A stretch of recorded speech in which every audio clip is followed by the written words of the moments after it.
Saya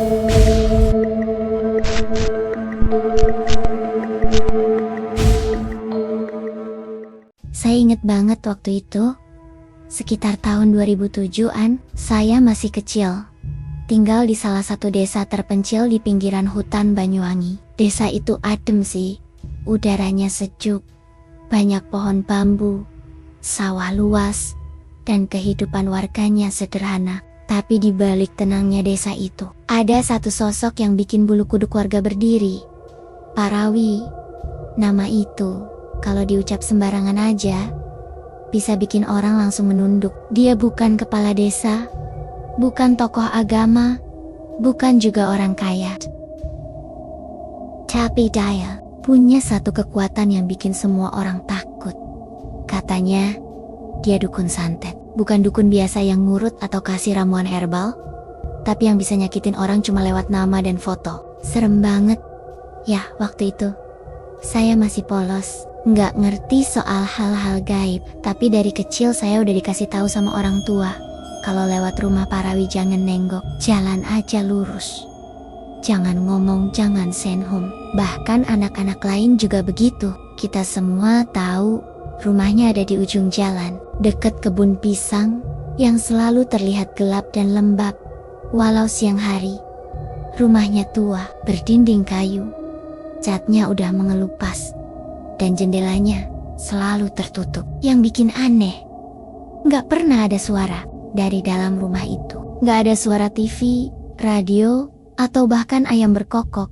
Padahal katanya beliau punya kandang ayam sendiri. Satu-satunya suara yang sering terdengar cuma suara tangisan kecil dari belakang rumah. Kadang juga tawa perempuan tua yang tiba-tiba hilang begitu aja. Itu yang bikin semua orang makin takut. Warga percaya di belakang rumah itu ada sumur tua yang ditutup pakai lempengan besi besar. Sumur itu katanya tempat naruh isiannya. Saya sendiri nggak ngerti apa maksudnya waktu kecil. Tapi sekarang saya paham. Itu tempat penyimpanan kekuatan gaibnya, bukan buat ambil air. Anehnya lagi, kebun pisang di belakang rumah Pak Rawi itu nggak pernah berbuah. Daunnya hijau, pohonnya tinggi, tapi nggak ada satupun pisang tumbuh.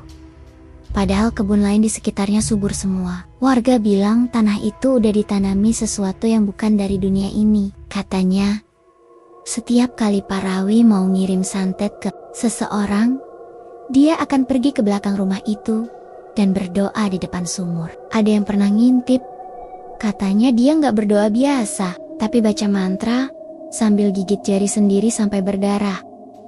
Yang bikin makin horor, beberapa orang pernah lihat ada kerbau besar, warna hitam, berdiri di halaman rumah Pak Rawi tengah malam.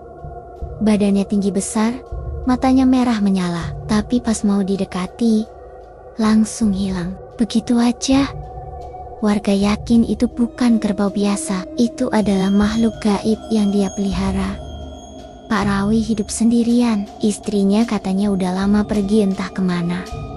Dan anaknya nggak pernah terlihat. Katanya, dulu anaknya meninggal aneh waktu masih kecil, tapi nggak ada yang tahu pasti. Yang jelas, walaupun hidup sendiri, dia nggak pernah kekurangan, nggak pernah kelihatan belanja di pasar.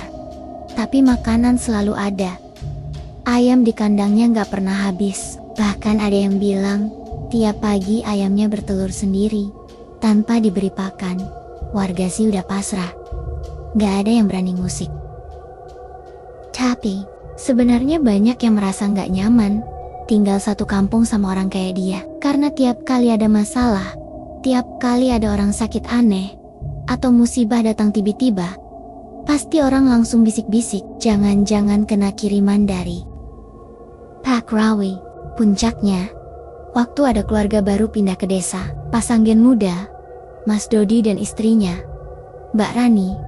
Mereka sopan, ramah, dan rajin ibadah. Bahkan sering bantu warga lain. Tapi belum sampai 3 bulan tinggal di desa itu, Mbak Rani tiba-tiba jatuh, sakit. Awalnya cuma pusing, tapi lama-lama makin aneh. Matanya suka melotot tanpa sebab, badannya kejang-kejang tengah malam, dan dia sering teriak-teriak seolah ada yang mencekik.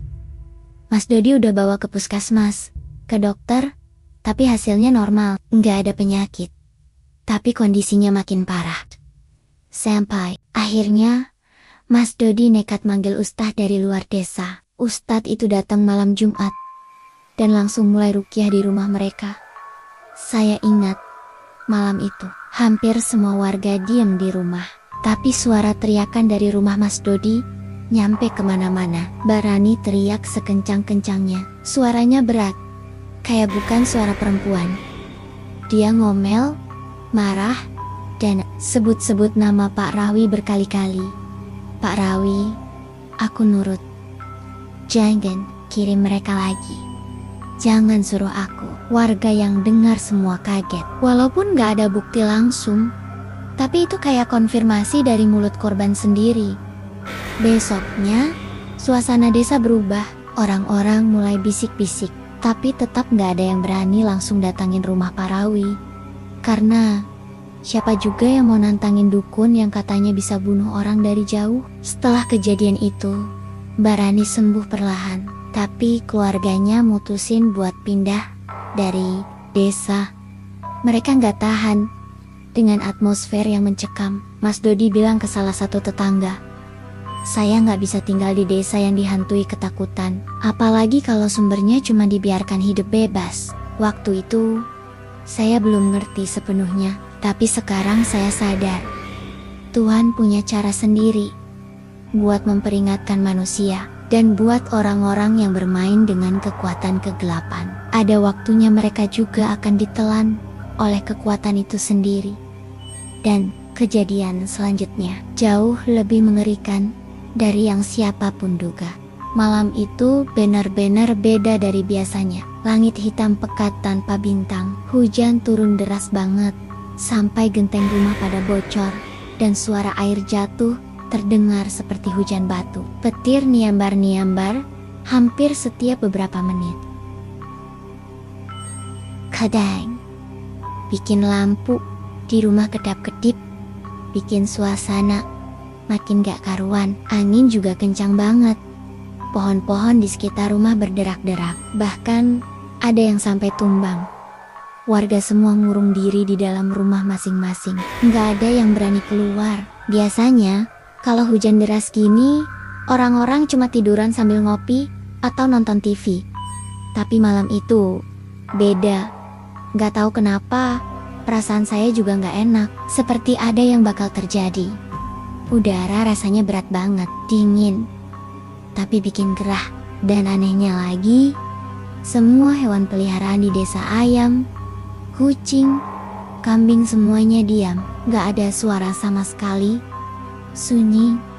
Tiba-tiba dari kejauhan terdengar suara aneh, samar, pelan, seperti ada yang minta tolong. Awalnya saya pikir cuma halusinasi karena suasana yang mencekam, tapi suara itu makin lama makin jelas. Sayup-sayup terdengar dari arah rumah Pak Rawi. Suaranya serak, lirih banget, kayak orang yang udah kehabisan tenaga. Tolong saya. Saya langsung merinding. Bukan saya aja, tapi tetangga sebelah rumah saya, Bu Narmi, juga bilang dengar suara yang sama. Tapi nggak ada satupun dari kami yang berani keluar buat mastiin. Jujur aja, siapa juga yang berani ke rumah Pak Rawi tengah malam, pas hujan deras, dan petir niambar begitu? Malam itu akhirnya berlalu dengan gelisah. Banyak warga nggak bisa tidur. Termisek saya, suara itu terus ternjeng-jeng di kepala. Dan pas pagi datang, kabut tipis menyelimuti desa. Hujan udah reda, tapi tanah masih becek. Beberapa warga mulai keluar rumah, bersih-bersih halaman, buang sampah, atau ngecek atap yang bocor. Salah satu warga yang rumahnya paling dekat dengan rumah Pak Rawi, namanya Pak Amin, pagi itu nyapu jalan di depan rumahnya. Iseng, dia jalan ke arah kebun pisang di belakang rumah Pak Rawi. Dan waktu itulah dia lihat sesuatu yang langsung bikin dia lari terburit-berit ke arah balai desa. Tanah di belakang rumah Pak Rawi ambles, kayak habis digali, terus ditutup lagi asal-asalan. Tanahnya masih basah, tapi udah nggak rata. Dan bentuknya cekung, nggak ada bekas alat gali, nggak ada bekas kaki manusia, tapi jelas banget, itu bukan tanah biasa. Warga langsung ngumpul. Pak Amin cerita sambil gemetar. Beberapa orang penasaran, dan akhirnya memutuskan buat nyamperin rumah Pak Rawi bareng-bareng. Ada sekitar 7 orang, saya ikut di belakang, nonton dari jauh, karena rasa penasaran. Waktu mereka sampai di rumah Pak Rawi, suasananya benar-benar ngeri. Pintu rumahnya nggak dikunci, padahal biasanya selalu tertutup rapat. Mereka dorong pelan-pelan, dan begitu pintu terbuka, bau busuk langsung nyambut dari dalam. Bukan bau makanan basi, tapi kayak bau bangkai yang udah lama ditinggal. Menyengat banget, sampai bikin orang mual. Di dalam rumah itu kosong, sepi, nggak ada satupun tanda-tanda kehidupan. Nggak ada suara ayam, nggak ada suara orang. Cuma ada meja kecil yang penuh dengan sesajen. Basi ada bunga kering, nasi yang udah berjamur, dan beberapa lilin hitam yang udah meleleh separuh. Yang bikin semua orang bergidik, di atas meja itu ada belasan foto orang desa. Wajah mereka ditusuk paku hitam di bagian mata atau jidat. Pak Amin langsung nyuruh yang lain keluar. Mereka panik, dan satu orang langsung lari ke rumah Ustadz desa. Ustadz Hadi datang sekitar setengah jam kemudian. Beliau langsung masuk, bawa tasbih dan air doa. Begitu masuk rumah itu, beliau langsung istighfar berkali-kali. Wajahnya pucat, dan dia minta semua orang tenang. Lalu dia jalan ke arah belakang rumah, ke tempat tanah yang ambles tadi. Saya dan beberapa orang ikut dari belakang. Pas sampai di titik itu, Ustaz langsung duduk bersila dan baca doa dengan suara pelan. Setelah beberapa menit, dia berdiri dan bilang, "Ini bukan tanah biasa. Ini bukan bekas gali manusia. Ini jejak." Tempat makhluk itu menarik seseorang ke dalam tanah. Warga semua saling pandang, gak ada yang berani ngomong. Lalu Ustaz bilang dengan suara berat, "Kalau Pak Rawi benar-benar dikubur oleh kekuatan yang dia pelihara sendiri, biarkan, jangan dibuka. Karena kalau kita ganggu, bisa lebih parah." Semua orang diam, gak ada yang protes. Bahkan Yang paling berani sekalipun gak sanggup buat gali tanah itu. Akhirnya mereka mutusin buat ninggalin rumah itu. Dikasih garis bambu dan ditandai pakai kain putih.